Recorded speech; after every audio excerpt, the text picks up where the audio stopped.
How about your like how about your family? Like your immediate family, your husband, your kids, or like or your distant family or your parents or something like that.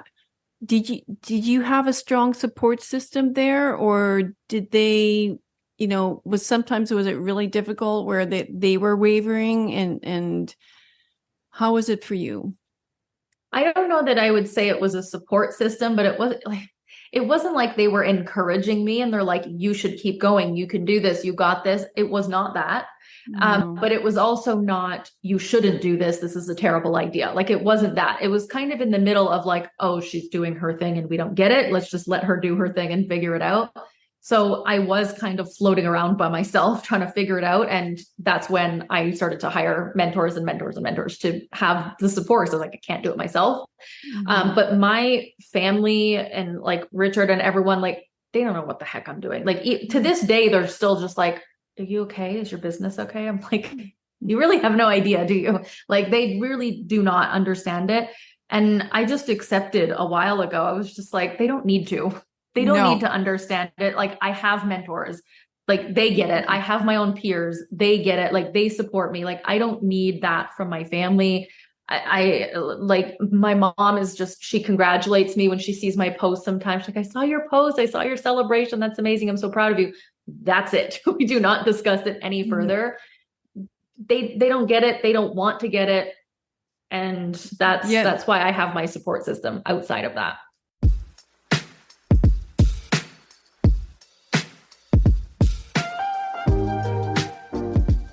Welcome to my podcast, I Think I Can. My intention for the podcast is for individuals to begin a transformational journey towards self-awareness and self-actualization. And I do this by telling my own story, as well as all the stories from my past clients. And I do this so that you too can feel safe knowing that change is available to you, but also so you can take more responsibility for your life in 3 specific ways: in your health, your self, and your wealth. Now sit back and enjoy the show.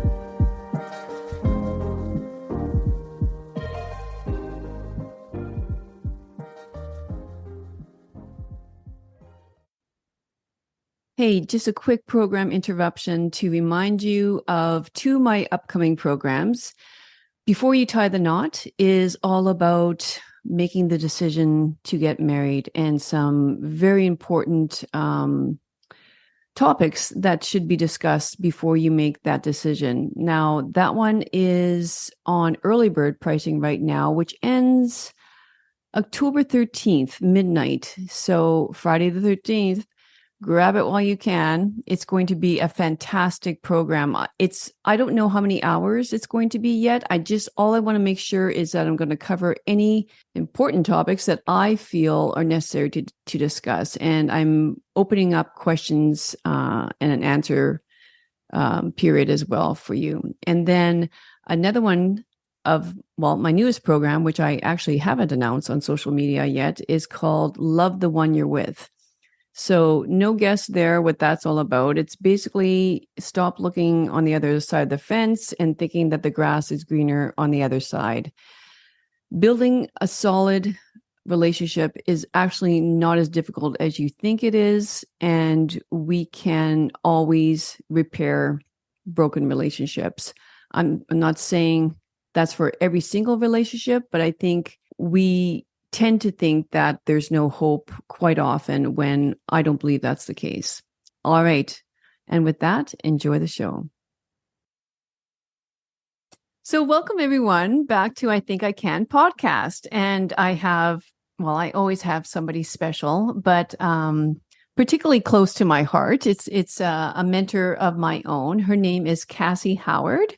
She's a Canadian intuitive business and money mentor. So for any of you out there who have been dreaming about opening up your own business and not really knowing, how to get past the fears of doing that, this episode is for you. So welcome, Cassie.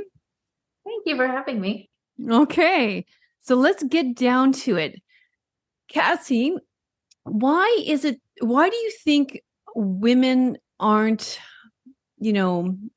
as predominant in business as men are? I mean, I think we've come a long way in terms of the number of business, women opening up businesses and women going up the corporate ladder, etc. But we still have a long way to go. So, what's your views on why we're still behind where we could be? I think for women, it's very emotional. Business is very emotional. And so if we're making decisions based off of emotions, sometimes we're not going to feel like it. Some days we're having a bad day, so we don't want to go and do anything. Sometimes we're feeling like things aren't working, so we're not going to go and sell, our products and things like that. And that's not something you would ever catch a man doing. Like, a man is going to show up, he's going to do the work, he's going to sell his stuff every single day. Doesn't matter how he feels, always. And I think with women, it's less, that happens less often. And so it requires us to be more like a man sometimes. We got to think like a man. We've got to, sell like a man in some cases to ensure that we're able to be consistent with it. And I think it's also a belief system that's collective for a lot of women in the world who are just like, business is a man's thing. Money is a man's thing. Like, that's the masculine topic. It's a masculine topic. It's a masculine thing. Feminine, that's not what we do. We're there to work in the business, but we don't start the business. We don't lead the business. Like, I think there's still quite a lot of women who have that belief and have that lack of trust that they can actually do it themselves. But the more we, do this for ourselves and put ourselves out there, we show other women what's possible. And more women every single year are doing this for themselves. And that's one of the main reasons that I do what I do, is I want to show other women what's possible for us. Yeah, 100%. Like, in a couple words caught, that I caught there was, okay, consistency and the belief system. And even myself over the last, I'm going to say just in the last month, it's sort of been like, okay, I realize that I'm telling myself over and over that, I'm not good at business. I'm not good at business. And this is something that I've told myself over and over. And I don't even know why I'm saying that. It's not like, because I know business is not how well you can do math. Like, I never excelled in math, but like, it's so much more than that. And yeah, like, I mean, what does it take to sell? Like, I mean, if when you think about having a business, whether it's a product-based business or a service-based business, whether you're, somebody that's a massage therapist, or whether you're, I don't know, selling whatever product, it's sort of like it's all about selling. So why do you think women have so much difficulty feeling confident in selling? Well, I think the biggest reason is that we don't even really realize that life is selling. Whether you have a business or not, you're selling. You're selling your kids to eat broccoli. You're selling your partner for which movie you want to watch tonight. Like, we're always selling. And once you realize that, you're like, oh, okay, well, if I'm already selling just in my day-to-day life, why can't I sell in my business? Like, it's an easy way to kind of transition into that. But then once you get into business, what I find for a lot of women, what comes up, and this also was a big thing for me in the beginning of my coaching career, is we feel as though when we're selling, especially when it's for our time and our wisdom, it's not like, I will give you a physical product and you give me money, then it's easier to understand that. But when it's, oh, I'm going to teach you what I know, I'm going to share with you what I know, I'm going to let you in on what I know, it doesn't feel as tangible. And so sometimes there's that feeling of it's it's wrong for me to ask for money, to tell people my story, to tell people what I know, tell people what I've learned, all these things. And so I remember for myself, when I first started, my second client that I ever had right in the beginning of my business, she wanted to work with me because she wanted to know how to make money on the internet. And that's what I had been doing for so long. And she paid me $5,000 in full, which is what I charged back then. And as soon as she sent it to me, I felt this immediate feeling of guilt because she was a stay-at-home mom. And so I was like, I'm taking food out of her kids' mouths by taking this money from her. And it felt so, so, so wrong, to the point that I actually did refund her. And I was like, I can't do it. And I needed to work on my confidence and realize I could have helped her make so much more than that. And it would have provided for her kids 10 times beyond what that $5,000 was going to do for her. So I realized it in hindsight, but I noticed that this is a very common thing for women, is we feel like receiving money for our time and our knowledge is like stealing. It's like we're taking money from somebody, and we're not really understanding the value of that information, that knowledge, that wisdom to our clients. Yeah, like as soon as you said guilt, I was like, oh my God, like that is so that, and I don't know, like that's just like something about women and feeling guilty. Like I think it's just, well, I always say it, as soon as they cut the umbilical cord, basically, it's like, oh my God, like, I mean, the mummy guilt, settles in, right? It's sort of like, there's so much, I don't know. I feel like women just suffer from so much guilt. And, and it's so silly because when you think of it, like, obviously everyone has mentors in their life. Like I was thinking about this the other day, like for some people, it's their parent, or another person, it's their aunt, or, it might be your grandma. It's sort of like somebody that's already has done this in life that you seek out and you get their mentorship. But the truth is that we don't all have, members of the family that can be our mentors in certain areas of life. That's why we seek other people out that already have done this and that want to pay you to show them like how to like do this like service-based business. Like you say, you're so right. It's so much, it's so subjective. It's not objective. It's like, I don't see this product being given to me, it's sort of like, it's basically knowledge and skill that you're sharing. So when you put it in that perspective, it makes so much sense. Like when you think of it, like how much would we pay Oprah, like to have a conversation with Oprah, right? Like one conversation. Yes, exactly. Like, I mean, it's just like, of course, like, it's just like, so it makes so much sense. And then what do you think? Okay, so it's the skills and the knowledge, and that's maybe more of the masculine energy coming through. What is it about, like, what's the other piece that you would look for in seeking out a mentor? Like, because there's so many people out there, like why, there's got to be a connection to the person. Like there's got to be, first and foremost, you got to like them. You got to be like, I think I could hang out with this person like one-on-one. Like we could be friends, even though you may not end up becoming friends necessarily with a mentor. You feel like you could, like you like them as a person. So there's got to be that. You will typically feel something. Like I always say, if you're not sure if you should do something or not, just pay attention to your body, because your body will tell you if it's a hard no or a hard yes. Like it will be very, very clear. There'll be some type of physical reaction in your body when you consider taking some kind of an action. So you'll feel in your body like, yes, I want to work with this person. Yes, this is my person. Yes, I want to do this. And you'll feel that, it'll feel good. You make the moves, you do the thing. And then when you're working with the client, you'll know even further from there, like this was the right decision. Like I can tell this feels good to me.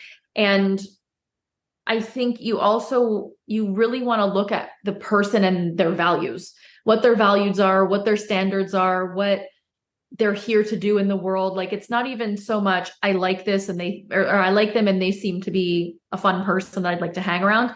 It's also, I'm kind of on the same wavelength as them. We think the same, we act the same, we believe the same. They're just, 10 steps ahead of where I want to be. And so I'm going to be with this person because they can shorten the learning curve for me. Because could you do it on your own? Yes, we can all do whatever we want to do on our own. We don't actually need mentors to do the things. We just do the things, but it's going to take longer because you've got to figure everything out along the way. So we have mentors and coaches so that they can share their wisdom with us so that we don't have to take as long to get the kind of outcomes that we want.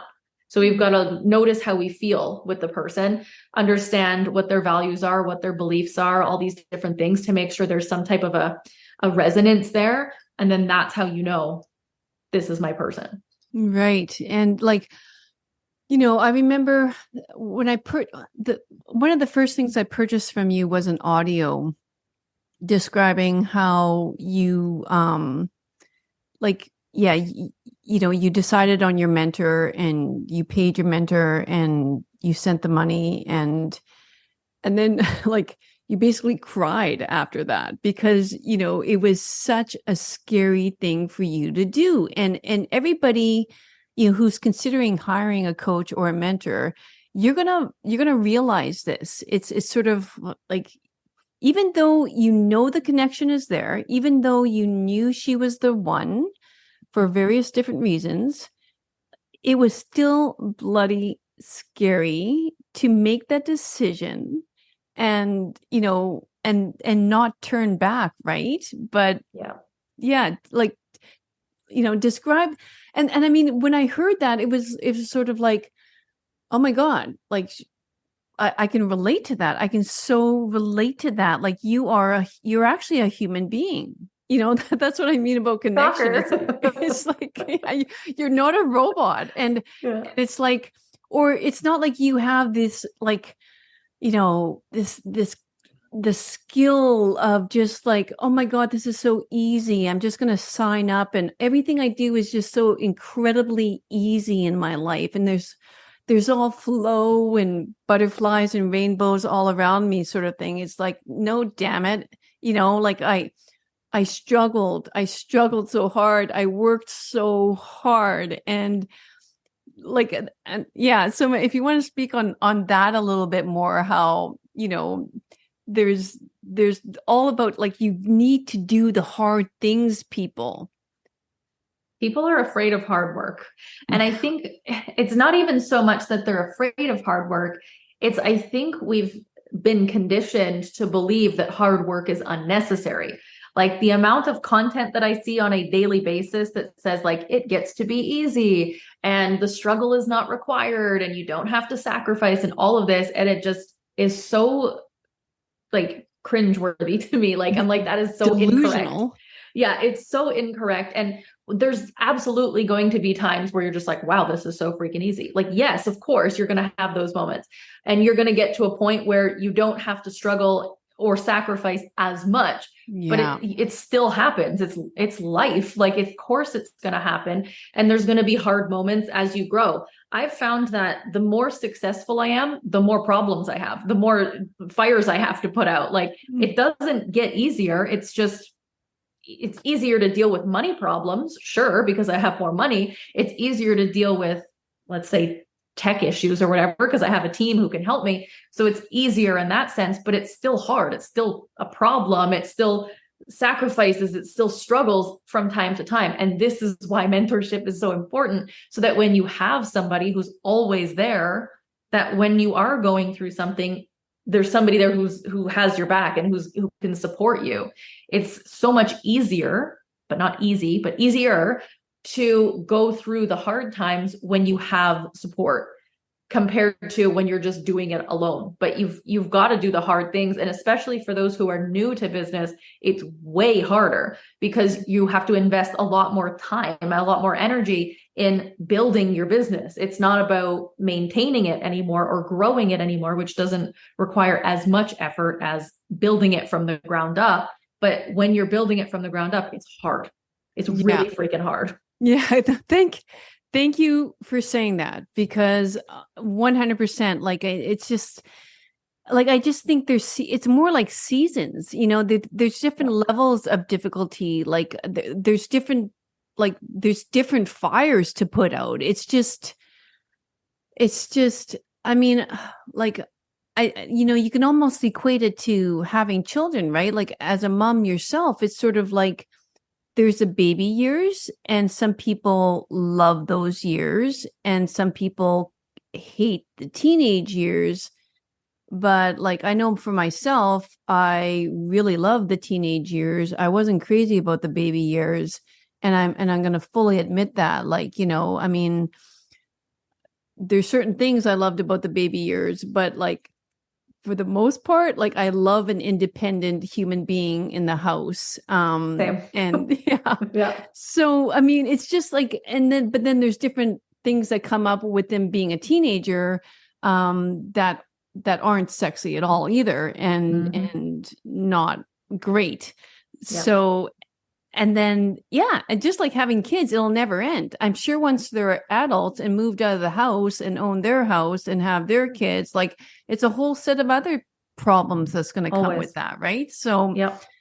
But you signed up for it, and I think that's the thing with business too. Is sort of like, you have to decide and say, like, I'm committed to this, no matter what, right? And what do you think is, like, when you see people not making it, Cassie, why aren't they, like, what makes them different than the other people that make it? For most people, it's commitment. It's usually commitment. It's that it's too hard for them. They can't continue with it because it's too much for them. Or the other thing is they're not willing. It's like they're not committed because it's hard, or they're not committed because they don't want to. It's like, I want to have my own business. I want to be financially free, have all this success, but I don't want to do what's required in order to get there. Yeah. It's either that, or it's, I'm doing all the things that are required and it's just too much for me. I can't take it anymore. Like I can't keep doing it. They're not willing to continue to kind of go through the fire in order to get to where they want to go. That's usually what it is. It's some form of commitment. The other thing it could be for some people is just lack of clarity. They don't know what to do. Yeah. They may have even, went on Google and like searched how to do things. And it's like, that will only get you so far. Again, why mentorship is so valuable. But even sometimes working with a mentor, it's like, there's only so much the mentor can do for you as well, if you are not showing up yourself and committing to doing the work consistently and growing consistently yourself. Exactly. It really does all come down to the mentee. Like, just like, I mean, yeah, it's like you're the guide on the side, right? Like, and it's just like, but it's so valuable to have that guide on the side. It's just like, to know that you can go to somebody with these questions is just so invaluable. And yeah. One other thing that you were talking about there that I think we should maybe mention is like sacrifice. Like, you use the word sacrifice, and like, I know for a fact that you made lots of sacrifices in your life. And how about your family? Like your immediate family, your husband, your kids, or your distant family, or your parents, or something like that. Did you have a strong support system there, or did they, was it really difficult where they were wavering, and how was it for you? I don't know that I would say it was a support system, but it wasn't like they were encouraging me and they're like, you should keep going. You can do this. You got this. It was not that. But it was also not, you shouldn't do this. This is a terrible idea. Like, it wasn't that. It was kind of in the middle of like, oh, she's doing her thing and we don't get it. Let's just let her do her thing and figure it out. So I was kind of floating around by myself trying to figure it out. And that's when I started to hire mentors to have the support. So I was like, I can't do it myself. But my family and like Richard and everyone, like, they don't know what the heck I'm doing. Like to this day, they're still just like, are you okay? Is your business okay? I'm like, you really have no idea, do you? Like they really do not understand it. And I just accepted a while ago. I was just like, they don't need to. They don't need No. to understand it. Like I have mentors. Like they get it. I have my own peers. They get it. Like they support me. Like I don't need that from my family. I like my mom is just, she congratulates me when she sees my post sometimes. She's like, I saw your post. I saw your celebration. That's amazing. I'm so proud of you. That's it. We do not discuss it any further. They don't get it. They don't want to get it. And that's why I have my support system outside of that.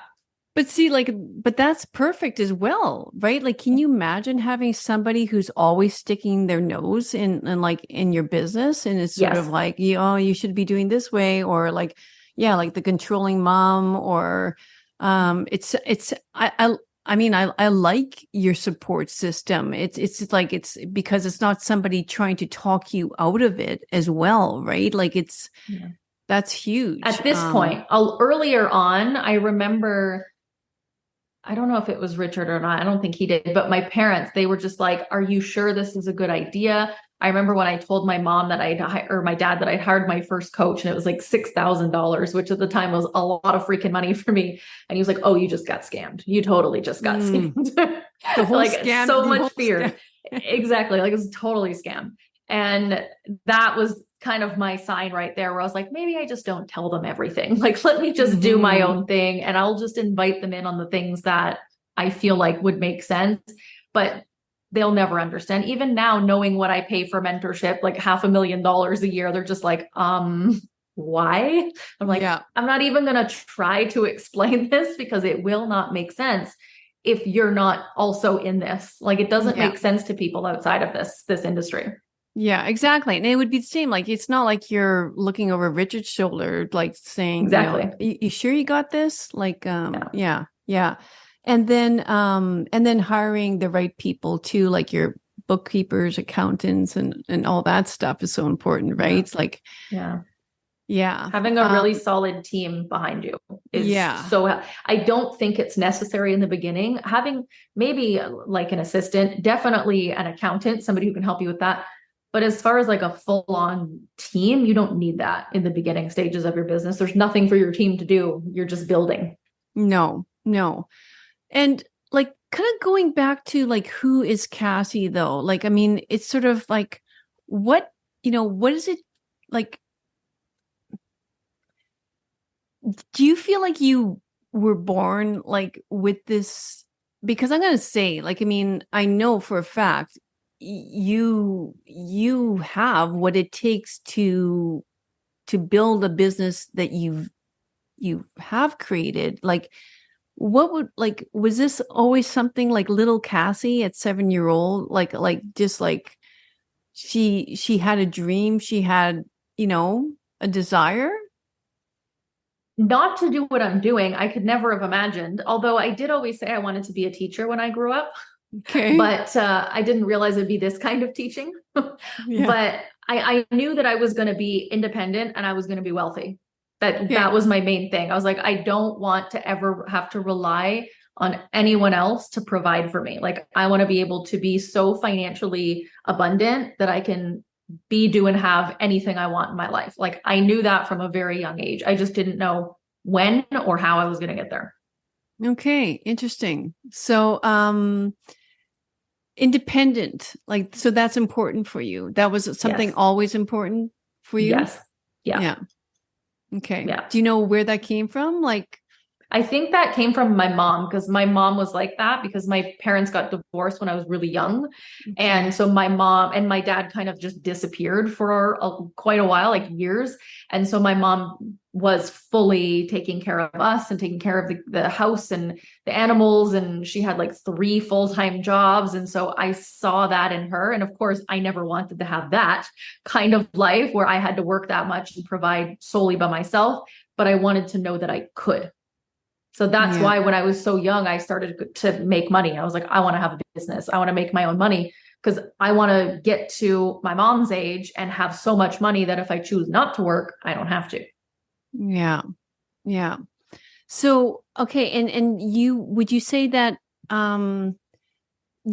do you like your clients, are they equally like product based and service based, or how would you Probably more service. I would say like 80% of my clients are service based, service? and Okay. the other 20% are product based, or they're service based but offline, like a brick and mortar kind of store. And I Okay. do have some clients who are both online service based and they have a physical product as well. Okay. Okay. And mainly Canadians or all over the world? Mostly US and Australia, actually, are where most Interesting. of my clients are from. Yeah. Do you think that's because Canada is sort of a little behind the ball? I mean, or Yes. like, yeah, like in Yeah. We're terms of the always coach. like 10 steps behind US, always. Okay. Okay. Yeah. And specifically concerning like women entrepreneurs or the coaching or Everything. We're behind in everything. everything, Yeah. always. Yeah. Yeah. As soon as, even if you look at things on social media, like let's say there's a new feature on Instagram, who's going to get it first? US. Canada's not Right. going to have it yet. So everything is, we're always behind. Okay. Okay. Um, so how about like, a lot of people talk about building their own business, and I feel like a lot of people say, I just want to be anywhere, like do my business anywhere from, any place, anywhere.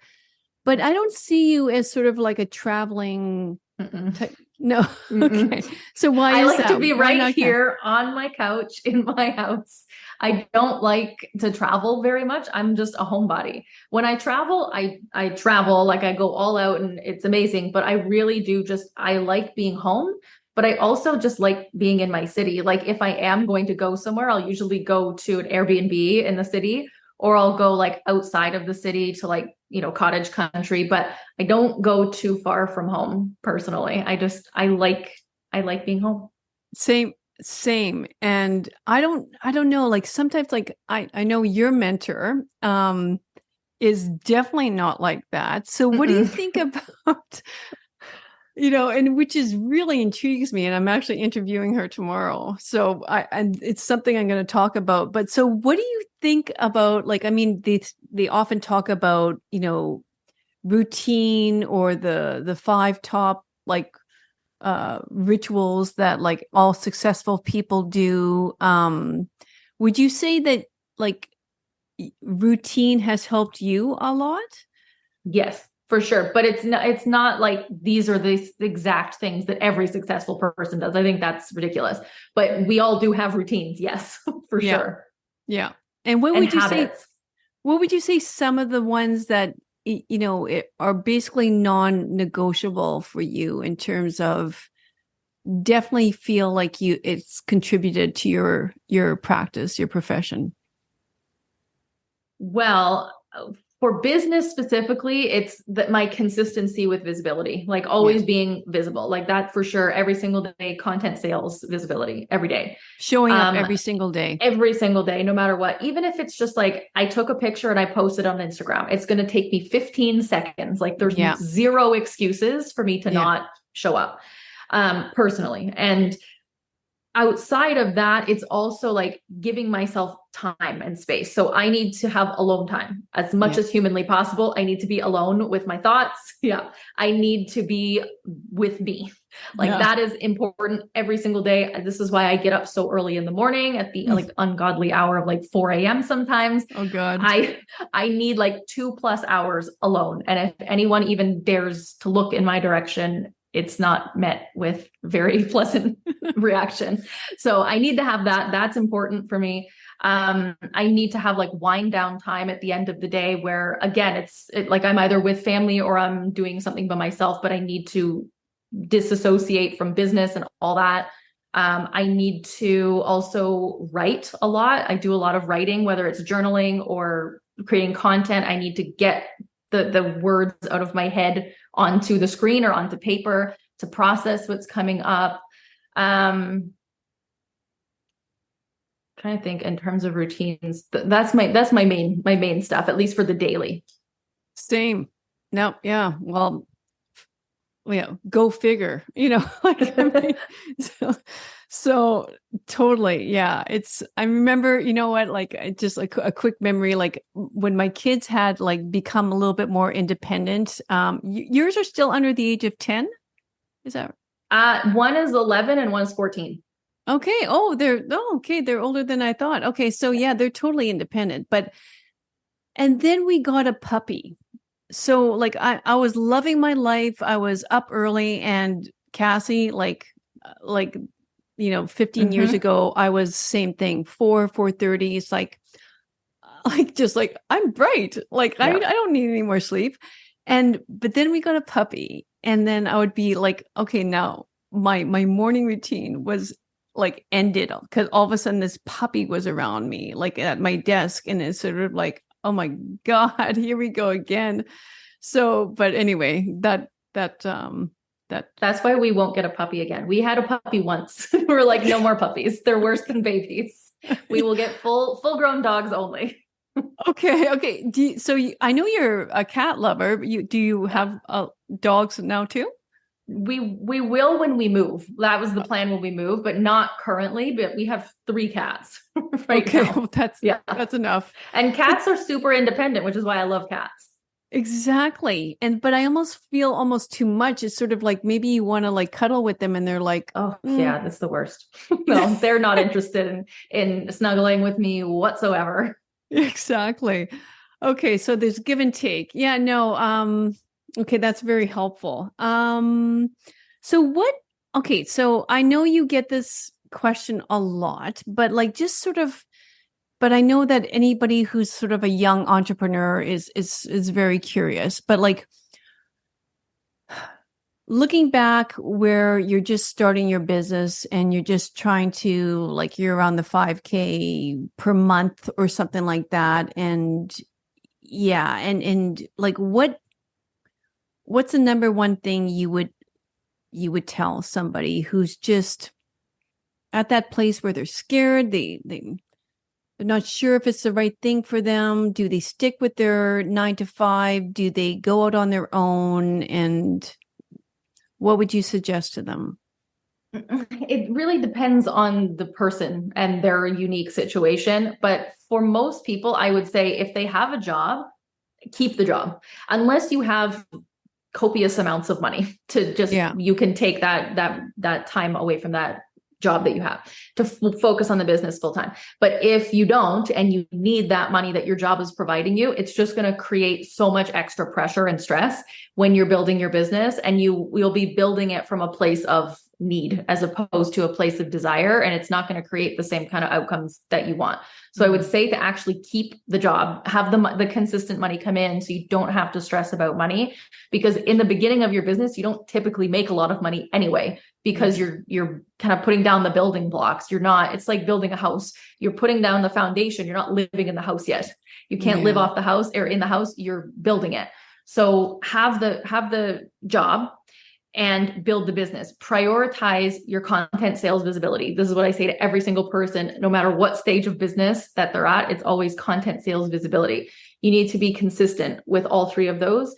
And you need to have diversity with all of those as well. So you have to be diverse in terms of your content. So different types of content, speaking to your audience in different ways, different types of offers that speak to your audience in different types of ways and with different needs, and then diversifying your visibility as well. So being seen in various different places so that you're able to reach more people. And it's consistency with that over and over. And I really believe this is why a lot of people throw in the towel and give up, because they're like, that is so boring. It's the same shit every single day over and over and over again. And I said, I know. Yeah. And that's what's necessary. But you do this for a while and you are building momentum. Every time you do it, more and more momentum is building. Eventually it will pay off. It pays off every time. If you're doing it correctly, it pays off. And then you can add other things. You can delegate some things, and it's not going to feel so boring anymore. But in the beginning, it kind of sort of is, because it's repetition again and again and again. So you've got to find ways to make it fun every day so that you lessen the chance of being bored. Yeah, exactly. And that's strategy. And then I guess like I have a feeling like I would imagine one of your most annoying questions would be something like, but how do you do it? But how did, like, I mean, and like, well, but what do you post? Or, I mean, and why is this wrong? Like when people ask like the how questions. It's not even that it's wrong. It's just that it's not super helpful. It's Yeah. yeah, of course, sometimes you're curious and you're like, oh, how do you do it? And how did how has that worked for you? And that kind of thing, just for curiosity's sake, but not because you're going to go, oh, that's how you do it. Okay, that's how I'll do it. Because Exactly. the reason that the successful person is doing it that way is because they figured out that way works for them. So you can learn about how other people do it and be inspired by that, but then you've got to make it your own. You've got to find your own way. And so it's more beneficial to ask questions like, why? Why do you do it that way? Why did you decide to do it like that? Why did you just decide to charge that at that price? Why did you decide to say it like that? Like, why? Because then you're going to understand the reason behind it so that you're able to make better decisions for yourself in the things that you're doing in your business. Yeah, and for people that are listening, it's sort of the why connects you to like your body and your feelings and your emotions, and this is like all about the energy part. So you can see here how there's strategy, like Cassie mentioned, the consistency, the visibility, the actual sales and content is sort of whatever, but then it's sort of you got to tap into your energy and see like how excited you are about this. And I think that's why you spoke about, like, I mean, don't just quit your 9 to 5, because if you're in that desperate need money energy feeling, you're going to hate your life and, this new whatever business venture that you've been on, right? Because, and then it's just sort of like you can't sell like that. And I think people feel that too. When you're showing up from that place of need, people can tell, even if they don't know what it is, they'll be like, there's something off here. There's something feels off about this person, or the way that they're showing up, the way that they're talking to me, the way they're selling this thing. Like they can pick up when you're doing it from an off place compared to if you're doing it from more of, an excited place, a detached place. That's felt as well. Yeah. And it's sort of, again, so it comes to a commitment. It's sort of, I'm going to make the best of it. I'm going to show up in the best way every single day because I've decided and I've committed to this. And, I'm in for the long game. Yeah. So how about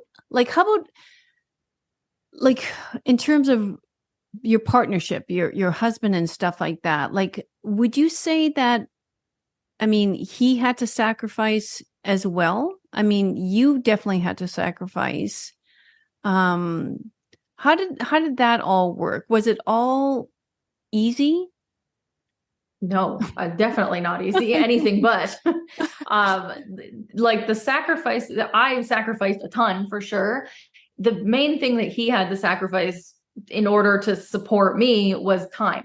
So he had to sacrifice time with me, and he had to sacrifice some of his own alone time because he would have to do more things, around the house or stuff with the kids to help me out while I was in the building stages of my business. So he was very understanding. Eventually.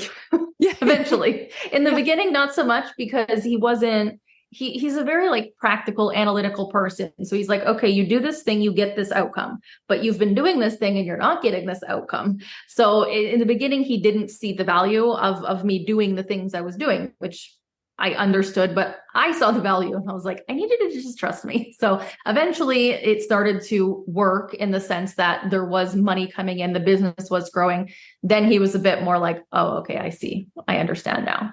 So what do you think was the quality or the characteristic of him that allowed, it to work? Like, what was it?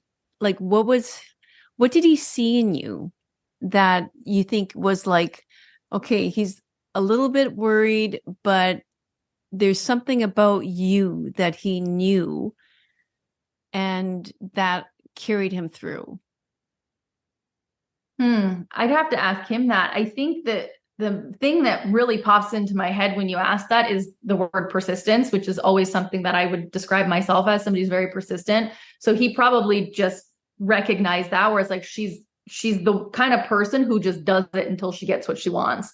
So I think it was probably some of that, but I'd have to ask him to be sure. But he was definitely very patient, and that is definitely a quality of his that I do not have, patience, where he was willing to kind of wait it out, and he did trust that eventually I would get there, and he believed that it would happen, and he was patient in me being able to do so, which was sometimes really valuable for me, because I would say, this is taking too long, I don't think I can do it.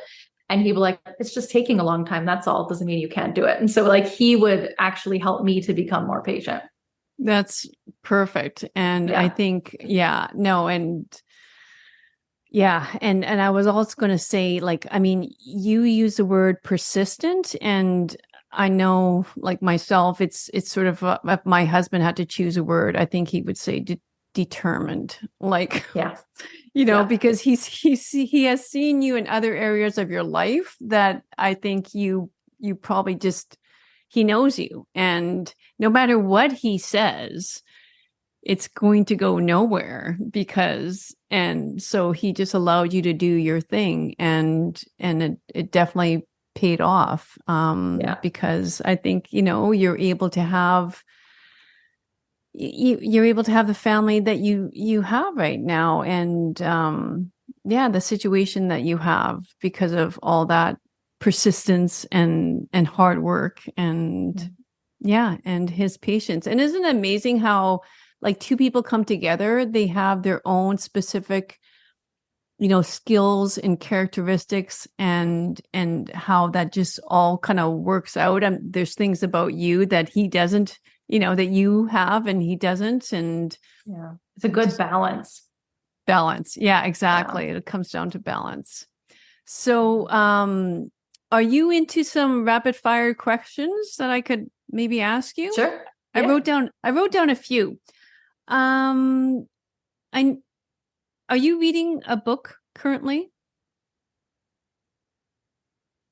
Yeah, I'm trying to remember the name of it. I think it's called Credence. Oh, I think it's a sex book. It's not a business book. It's a sex book. I think it's called Credence. Yeah.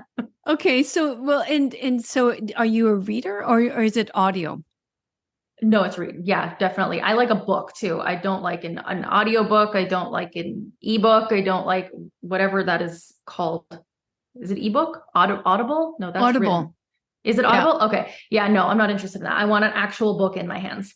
Okay. Yeah. And what time of the day would you read that? At night, because reading a book makes me tired. So I read it in bed before I go to sleep. So it takes you a while to actually read a book, I'm guessing. It depends. Sometimes if the book is really good and there's like cliffhangers, I can go a little bit longer, even if I'm exhausted, and I will do that. And so then I can go through it quicker. But yeah, typically it will take me like a month to read a book. Okay. Well, that's not bad. That's pretty good. Okay. So how about like podcasts then? What's your favorite podcast? Or are you not podcasts? No, not a podcast. Like, no. When you said no Audible, then yeah, no, it's something about, I like to deliver audios. I like to create audios, but I don't like to listen to them as much. Okay. Interesting. Yeah. There's a lot of people that host a podcast and never listen to a podcast, which I find is so interesting. What would be something that if we would find you binge watching, what would that be? There's a show called Wentworth that I love, which is similar to Orange is the New Black, but like way more hardcore, way more realistic. So it's not a very pleasant show, but it's one of those shows that I watch to get away from everything else in life. Okay. Perfect. How about your first memorable kiss? Do you remember what that was and how old you were? And I don't remember my first kiss at all. No, I really don't. Okay. That's actually a good question. I'm going to have to rack my brain about that later because no, I really don't remember it at all. That is interesting. But I think I was young. I think I was probably pretty young. Yeah. Yeah. Yeah. Okay. Okay. Favorite brand of hair product? Favorite brand of hair product? Oh, in your shower. What's there's not in my shower product, but there's an oil that I put on my hair. But I can't remember the name of it. I'll have to send it to you. I can't remember the name of it, but it's an oil product that goes on my hair when it's wet. And it smells so good. Okay. Okay. Your favorite escape? I mean, I know you don't leave. It doesn't sound like TV. You leave Toronto. That's my favorite escape. TV. Okay. Yeah, that's my favorite escape and music too. Like sometimes I'll just go for a drive and I will just play my music as loud as I possibly can because there's nobody else in the car with me. That is one of my favorite things to do. Yeah, I find music just changes up like my energy so much. Yeah, it's like a game changer. Okay. A favorite outdoor pastime? Favorite outdoor. So when I was younger, my grandparents had a trailer and it was like the most luxurious trailer I think I've ever been in. And we used to go there every summer. We would stay there for like a week or so at a time. My mom would like drop us off and be like, freedom. And then we would stay there with my grandparents and we would go swimming and we would eat lots of junk food and we would have campfires every night. And we would stay out until it got dark and we'd smell like sunscreen in the beach and it was just the best. Oh, okay. That's nice. Okay. So, and would you actually go camping yourself right now? No, I hate camping. I hate camping. I would go glamping. I like cottaging. I will do that, but I do not wish to sleep on the ground outside. No. No. Okay. Not an option. How about this one? If you had a chance to be hypnotized to change one behavior about yourself, what would that be? Eating late at night. I wake up pretty much every single night, 2:00, 4:00 in the morning, and I cannot get back to sleep unless I have a snack. It's gotten to the point where I actually have a full drawer dedicated in my nightstand to snacks. So I don't even have to leave my room. I just have my snack and then I go to sleep. That's interesting. Okay, cool.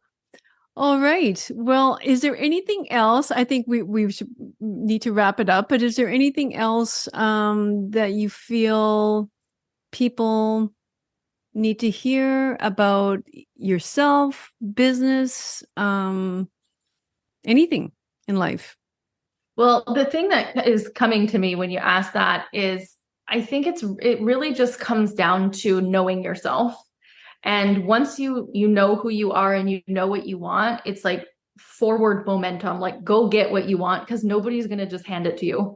Whether it's a business or it's the romantic relationship you want, or it's the body you want, or it's the house, the lifestyle, whatever, you've got to actually go get it. So decide that you want it, know that you're worthy of having it, and go get it. Yeah, I think that's the best information you could give. Absolutely. Especially when it comes to business, because no one's going to hold your hand. No one, and like there, you will have cheerleaders, but they won't always be there. So So it's a lot of self-reliance, right? Yeah. Self-discipline. So, all right. Cassie, well, thanks so much. I really appreciate your time. And, I'm not going to the links, guys, will be, but you can find her on Facebook, Instagram. If you're considering any sort of entrepreneurial venture that you've been putting off for a while, this is a great place to start. So, all right, everyone else, we'll see you next week. Okay, bye-bye. Thanks once again for joining me on another great episode of I Think I Can podcast. If you liked it, please subscribe below so you don't miss out on any future episodes. And until next week, treat each day like it was your last, because each new day is a privilege that we shan't take for granted. Cheers and have a great week. Bye-bye.